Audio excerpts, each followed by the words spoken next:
Senator David Perdue from Georgia, joining us now from Capitol Hill. He's a member of the Senate Banking Committee and Senate Armed Services Committee. Senator, appreciate you coming on.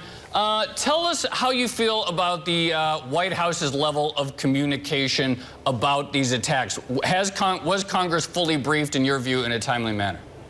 Absolutely. I could not applaud the president more. I think this was a measured, proportional response. I think it was decisive.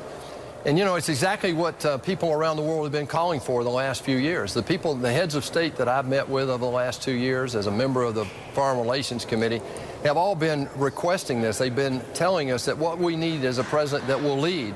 Well, this just shows the world that chemical weapons are not going to be permitted. We've got people in the region, and this is a serious issue that this president acted decisively on last night.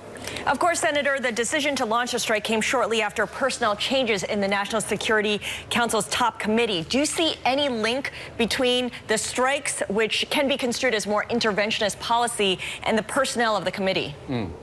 No, I really don't. I think that's Washington look at it. I think what happened was this president acted decisively about something that he spoke out earlier in the week about. We're not going to tolerate the use of mass destruction, weapons of mass destruction, and chemical weapons in Syria. I mean, it's time for Bashar al-Assad to go. Look, we've got to get in there and defeat ISIS, and we've got to get Syria rebuilt. I mean, this refugee problem has gotten well beyond the crisis stage around the world. You say it's time for Assad to go, so are these one night of airstrikes on one airport enough? No, probably not. But I have to say that what we need is a concerted effort on the part of many countries to get behind a practice and a strategy here to get rid of Bashar al-Assad, solve this civil war inside Syria, defeat ISIS, and get Syria started on the long journey of being rebuilt. We've got to solve this and get these people back home. We've got 65 million refugees around the world, not all from Syria, but Syria is a microcosm of many problems around the world that we've got to solve militarily and diplomatically. Obviously, a lot is going on Capitol Hill, including the confirmation, finally, of Neil Gorsuch as Supreme Court Justice. Going nuclear was what had to be done in order to get this confirmation through. What's the lasting damage of taking that option? How does it weaken the institution? Well, I don't really think it weakens the institution.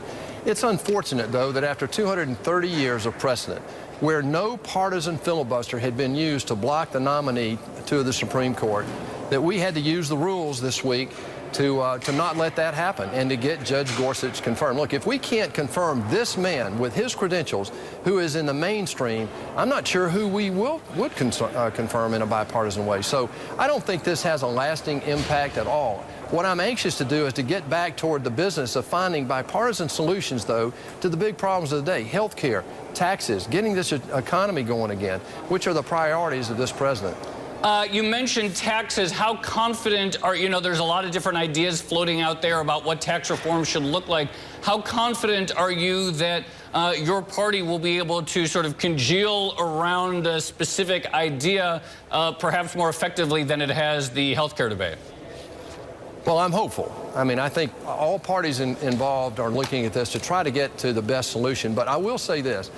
I'm troubled by the fact that a lot of the solutions that are being promulgated today are based on the Washington approach to this problem. As an outsider, I don't see that as the proper approach. I think right now, getting our corporate tax rate to be competitive with the rest of the world, eliminating our repatriation tax, and simplifying this individual tax code, all three of those are absolutely pro-growth and will help us create a level playing field so we can compete again with the rest of the world. All right, Senator Perdue, Republican from Georgia, thank you very much for coming on. All right.